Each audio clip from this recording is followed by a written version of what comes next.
میں آپ سے یہ گزارش کرنا چاہوں گا، آنکھ بند کر کے جو کچھ دکھایا جائے اس کو منعن تسلیم نہ کرو، بلکہ قرآن کہتا ہے جب کوئی فاسق تمہارے پاس خبر لے کر کے آئے اس کی تحقیق کرو، فتبینوا، ورنہ کہیں تم جہالت میں شرمندگی اٹھانا نہ پڑے۔ تمہیں ہمیشہ یہ بات یاد رہنی چاہیے۔ کبھی ایسا ہوتا ہے کہ ان کا حال یہ ہے میڈیا والوں کا کہ کسی چیز کو اتنا بولو اتنا بولو اتنا بولو کہ وہ سچ لگنے لگ جائے، سچ لگنے لگ جائے۔ جیسے کہ پرانے زمانے میں کہا گیا ایک آدمی بکرا خریدا، چار ٹھگی جو ہے پلان کے اعتبار سے راستے میں کھڑے ہو گئے کہ کسی نہ کسی طرح اس کا بکرا حاصل کرنا ہے۔ سب جو ہے فاصلے فاصلے پر کھڑے ہو گئے۔ پہلا ملا بکرا جو خرید کے لے جا رہا تھا، بیچارہ بھولا آدمی تھا، اس کو دیکھتے ہی یہ ٹھگی نے کہا میاں کتا کتنے کا لیے؟ وہ غصے میں کہنے لگا کتا دکھ رہا ہے، میں نے بکرا خریدا ہے، بکرا ہے یہ۔ کہا ارے میاں کتا ہے۔ تو بحث ہوئی تھوڑی سی، بہت تکرار ہوئی، بہرحال وہ ٹھگی تو چلا گیا۔ اب یہ جو ہے لے کر کے نکلا، کندھے پر لے کر کے بکرے کو چلنے لگا۔ آگے پلان کے مطابق دوسرا کھڑا تھا، اس نے کہا میاں کتا تو بہت اچھا ہے آپ کا۔ اس نے کہا یہ کیا ہو گیا لوگوں کو؟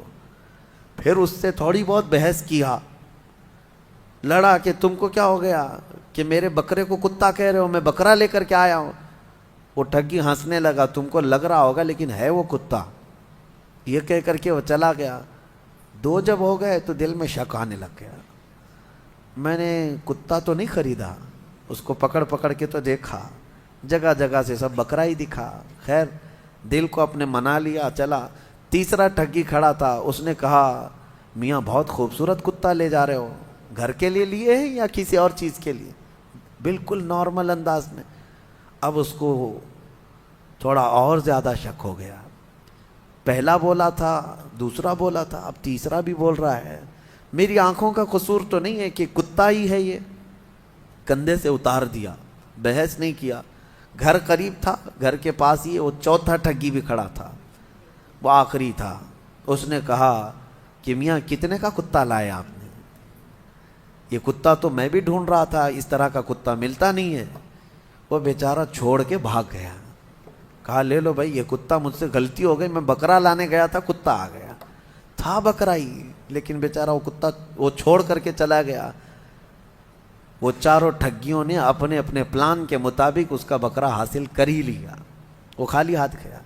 میں آپ کو کہتا ہوں دنیا ہزار بھونکے، کبھی تم اپنا بکرا چھوڑنا مت۔ تمہارے پاس جو بکرا ہے وہ چھوڑنا مت۔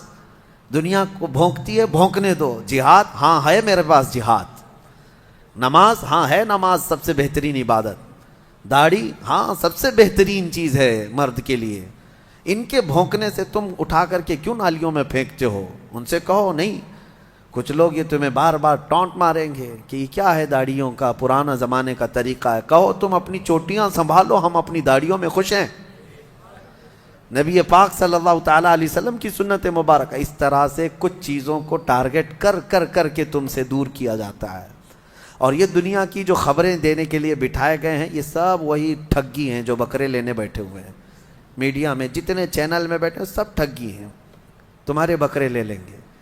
اسی لیے ان کے کتا کہنے سے تمہارا بکرا کبھی کتا نہیں بنے گا، یہ بات ہمیشہ ذہن میں رکھے۔ اللہ کریم ہم سب کو علم نافع اور عقل کامل عطا فرمائے۔ سورہ توبہ کی ہم نے تلاوت کی ہے، سورہ انفال کے بعد سورہ توبہ۔ سورہ توبہ قرآن کی ایک ایسی سورت ہے، 114 سورتوں میں ایک ہی سورہ ایسی ہے جس کے شروع میں بسم اللہ نہیں پڑھی جاتی، جس کے شروع میں بسم اللہ نہیں پڑھی جاتی۔ ہر سورہ کے شروع میں بسم اللہ پڑھی جاتی ہے۔ اس کی حکمت اللہ اس کے رسول بہتر جانتے ہیں۔ قرآن میں اسی طرح سے آئی ہے، جب حضور نے لکھوایا اس کو تو بسم اللہ کے ساتھ نہیں لکھوایا۔ پہلے جواب تو یہی ہے۔ اور بعض نے یہ کہا ہے کہ یہ سورہ جو شروع ہو رہی ہے آیات غضب ہے، اس میں اللہ کے غضب کا اظہار ہے کفار و مشرکین پر۔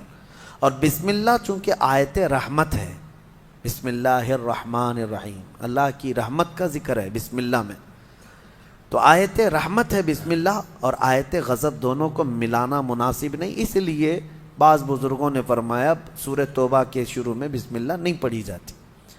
سورہ توبہ کا جو میٹر ہے وہ خاص طور پر ایک آیت ان کو بہت چبھتی ہے، اس کا بھی میں خلاصہ بیان کرتا ہوں۔ اس میں یا ایھا الذین آمنوا انما المشرکون نجس فلا یقربوا المسجد الحرام بعد عامہم ھذا، یہ حضور پاک صلی اللہ تعالی علیہ وسلم پر نازل ہوئی۔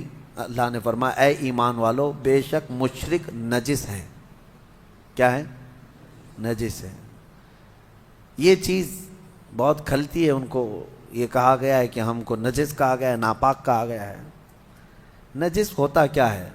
بہت ساری چیزیں ہیں، میں آپ کو بتاتا ہوں، اور اس میں حکم یہ ہے کہ ان کو مسجد حرم کے قریب اب آنے مت دینا۔ اس سال کے بعد پابندی ہو گئی، مشرکین نہ آئیں، یہ اللہ تبارک و تعالیٰ کی مقدس سرزمین ہے۔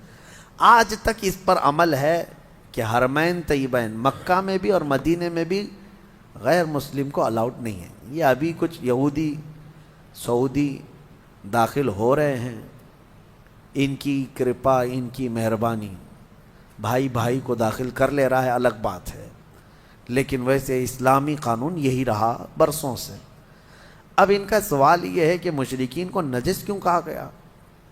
میرے عزیزو، نجس کا مطلب یہ ہے، نجس جس کو کہا گیا ہے، ایک نجس وہ ہے جو کتا ہے، ایک نجس خنزیر ہے، کہ اس کو چھونا بھی جو ہے نجاست ہے، اور ایک پیشاب پخانا یہ بھی نجاست ہے، یہ بھی نجس ہے۔ لیکن ان کے لیے جو کہا گیا وہ عقیدہ نجس، یعنی اللہ تعالیٰ کے ساتھ شرک کرنے والی یہ جو فکر ہے، یہی سب سے بڑی نجاست ہے، یہ گندگی ہے، یہ نجاست ہے۔ اور یہ صرف اور صرف میرے دین میں نہیں، الزامی جواب ہمارے پاس بھی ہے۔ اگر کوئی اسی بات کو لے کر کے کہتا ہے کہ مسلمانوں میں بار بار یہ چیز کہلائی جاتی ہے کہ مشرکین نجس ہیں، مشرکین نجس ہیں، تو پہلی بات تو ہم آپ سے کہیں گے تو نجس کیوں رہتے ہو؟ کلمہ پڑھ لو نا، نجس رہو ہی مت۔ بہرحال دوسری بات یہ ہے کہ الزامی جواب میں ہمارے پاس آپ کی بھی کتابیں موجود ہیں، منوسمرتی اٹھاؤ، اور بھی کئی کتابیں ہیں، اس میں صاف طور پر یہ لکھا گیا ہے کہ ان کے دھرم کو جو نہیں مانتا وہ سب سے بڑا پاپی ہے، سب سے زیادہ غلیظ ہے، اس کے گھر اپنے گھر کے قریب نہ بناؤ۔ ہم تو صرف حرم کی بات کر رہے ہیں، تم تو گھر کے قریب بھی بنانے کو منع کرتے۔ مقدس کتابوں میں موجود ہے یہ میٹر، سب کے ہاں ہے۔ لیکن میرے عزیزو، مسجد حرم کے قریب نہ آنے کی جو اللہ تبارک و تعالیٰ کا جو حکم ہے، اس کی وجہ یہ ہے ہر ایک کی عبادت گاہ مقدس ہوتی ہے، ہر ایک کی عبادت گاہ مقدس ہے۔ ہمارے لیے ہماری عبادت گاہ مقدس ہے، اور اللہ تعالیٰ نے اس زمین کو پاک فرمایا ہے، پاک فرمایا ہے۔ ایک صاحب ہے، ٹرین میں ملاقات کر کے وہ اس پر مجھ سے بہت بات کر رہے تھے کہ پھر کیوں ہم مکہ نہیں جا سکتے، مکہ جانے کو کیوں پابندی آپ کے اس میں لگائے؟ میں نے کہا نہیں صاحب، آپ کو غلط فہمی ہے، مکہ جانے کے لیے پابندی کسی نے نہیں لگائی۔ آپ کو امریکہ جانے کی پابندی ہے؟ یو کے جانے کے لیے پابندی ہے؟ نہیں ہے۔ کیا کرنا پڑتا ہے؟ اگر آپ کی خواہش ہو رہی ہے یو کے جانا ہے، امریکہ جانا ہے، تو کیا ہے؟ کہا ویزا نکالنا ہے۔ کہا کون دیتا ہے ویزا؟ وہی کمپنی، وہی ملک کی، وہی کنٹری کے اتھارٹی جو ہیں وہ ویزا دیتے ہیں آپ کو۔ کہا ویزا مل جائے تو جائیں گے آپ، امریکہ کا ویزا ملے، یو کے کا ویزا ملے تو آپ جا سکتے ہیں۔ سیم پروسیس ہے، آپ کو مکہ اور مدینہ آنا ہے تو ویزا ہے لا الہ الا اللہ محمد رسول اللہ، سیم پروسیس ہے۔ ہر ایک کنٹری اپنی اپنی کچھ نہ کچھ تحفظات رکھی ہوئی ہے۔ اسی طرح سے اسلام میں آپ کو یہ کہا گیا ہے آپ بھی کلمہ طیبہ پڑھ لو، پاک ہو جاؤ اور آ جاؤ، پاک ہو جاؤ اور آ جاؤ۔ پابندی صرف اور صرف یہ ہے کہ اس کرائٹیریا کے اندر جو ہوگا وہ آئے گا، وہ پڑھے گا، اور ہر دین میں اس طرح کی چیزیں پائی جاتی ہیں۔ بہرحال اللہ کریم ہمیں ہمارے دین پر استقامت عطا فرمائے۔